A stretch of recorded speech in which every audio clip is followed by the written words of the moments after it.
Vijay versus sensor போர்டுன்னு சொல்கிறதா, இல்லை Vijay versus அரசாங்கம்னு சொல்கிறதா, அது சென்ட்ரல் கவர்மெண்ட்டாக இருந்தாலும் சரி, இல்லை ஸ்டேட் கவர்மெண்ட்டாக இருந்தாலும் சரி, நான் இதை பற்றிலாம் பேச வேணான்னு இருந்தேன்.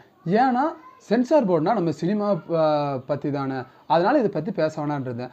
ஆனால் இப்போ நடக்கிறதெல்லாம் பார்த்தீங்கன்னா, இது ஒரு பெரிய அடக்குமுறையாக இப்போ போயிட்டுருக்கு இந்த சென்சார் போர்டுங்கிறது. அதனால தான் நான் இந்த டாபிக் பேசலான் இருக்கேன். முதல்ல சென்சார் போர்டுனா என்னன்னா, ஒரு குழுவாக சேர்ந்து ஒரு படத்தை பார்ப்பாங்க.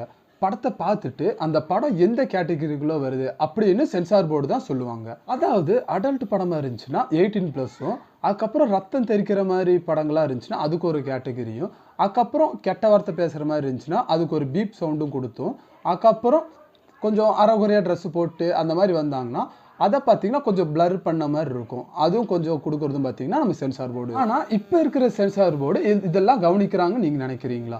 நான் இப்போ கூட ரீசெண்டாக பார்த்தீங்கன்னா நம்ம கேஜிஎஃப் படம் யாஷ் இருக்கார்ல, அவரோட டாக்ஸி அந்த ட்ரைலர் நான் இப்போ பார்த்துருந்தேன். அதில் கூட பார்த்தீங்கன்னா எப்படி சொல்கிறது, அந்த ஸ்டார்டிங் சீனை பார்த்தீங்கன்னா அது பார்க்க முடியாத மாதிரி ஒரு சீன் வச்சுருந்தாங்க. அதில் அது பார்த்தீங்கன்னா டீசர் தான், ஆனால் படமாக வரும்போது இந்த சீன்லாம் வருதான்னு பார்க்கலாம். அப்படி அந்த சீன்லாம் வந்தும் இந்த சென்சார் போர்டு அதை கட் பண்ணாமல் இருந்தாங்கன்னா அதுக்கப்புறம் அதை பற்றி நம்ம அதில் பேசலாம். அதுக்கப்புறம் சாதியை பற்றி படமாக எடுக்கிறதும், அதுக்கப்புறம் ஒரு மதத்தை குறி வச்சு எடுக்கிறதும், ஒரு மதம்னா எல்லா மதம் தான் நான் சொல்கிறேன். இதெல்லாம் பார்த்தீங்கன்னா அவங்க கண்ணுக்கு தெரியாது. இந்த சைட்லையும் பார்த்தீங்கன்னா நம்ம சிவாஜி இருக்கார்ல, அந்த பழைய அரசர், அவரோட படத்தை உண்மையாக எடுக்கிறன்னு எடுத்து வச்சுருந்தாங்க. அதில் பார்த்தீங்கன்னா ஒரு கோட்டை கீழே இங்கே நிறைய புதையல் இருக்குது அப்படின்னு அதில் எடுத்து வச்சுருந்தாங்க. அதையும் நம்பி பார்த்தீங்கன்னா கொஞ்சம் சில மக்கள் அதை போய் தோண்டி பார்த்துட்டு இருந்தாங்க. அதுவும் பார்த்தீங்கன்னா கொஞ்ச நாள் ரீசெண்டாக பார்த்தீங்கன்னா கொஞ்சம் நாளாகவே அது சோஷியல் மீடியாவில் ஃபுல்லாகவே பரவிட்டு தான் இருந்துச்சு. இந்த மாதிரி படத்தெல்லாம் பார்த்துட்டு மக்கள் இதுதான் உண்மைன்னு நம்பிட்டு இப்படிலாம் போய் தோண்டிட்டு இருக்காங்க. இதெல்லாம் ஒழுங்குபடுத்தலாம் நம்ம சென்சார் போர்டு சைடில் இருந்து. ஆனால் இதெல்லாம் அவங்க பண்ண மாட்டாங்க. இதுக்கும் மேலே ஒன்று இருக்குது. நம்ம தமிழ்நாட்டை சேர்ந்த நம்ம ஆக்டர் ஜீவா இருக்கார்ல, அவரே பார்த்தீங்கன்னா சென்சார் போர்டோட அம்பாஸ்டர் தான். ஆனால் அவர் நடித்த ஒரு படத்தில் நடிச்சிருக்கார், ஜிப்சின்னு ஒரு படம், எல்லாம் பார்த்துருப்பீங்கன்னு நினைக்கிறேன்.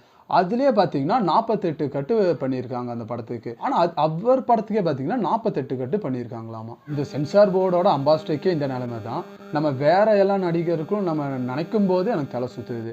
அவங்க ஒரு படம் நடித்து அதை ரிலீஸ் பண்ணுறதுக்குள்ளே போதும் ஆயிரும் போல் அவங்களுக்கெல்லாம். எனக்கு இதில் ஒன்று மட்டும் புரியல, இந்த ஜனநாயகன் படத்துக்கு ஏன் இவ்வளோ அழுத்தம் கொடுத்து இந்த சென்சார் போர்டு பார்த்தீங்கன்னா கோர்ட்டில் மேல்முறையீட்டுக்கு போயிட்டே இருக்காங்க. அது மட்டும் இல்லாமல் இப்போ ரீசெண்டாக பார்த்தீங்கன்னா நம்ம விஜய் பார்த்தீங்கன்னா இந்த கரூர் விஷயம் நடந்துச்சுல, அதுக்காக பார்த்தீங்கன்னா அந்த சிபிஐ விசாரணைக்காக டெல்லி வரைக்கும் போயிருக்காங்க.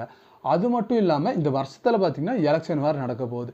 இதெல்லாம் நீங்கள் நினச்சி பார்த்தாலே உங்களுக்கு இது எப்படிப்பட்ட ஒரு அரசியல்னு உங்களுக்கு புரியலாம்.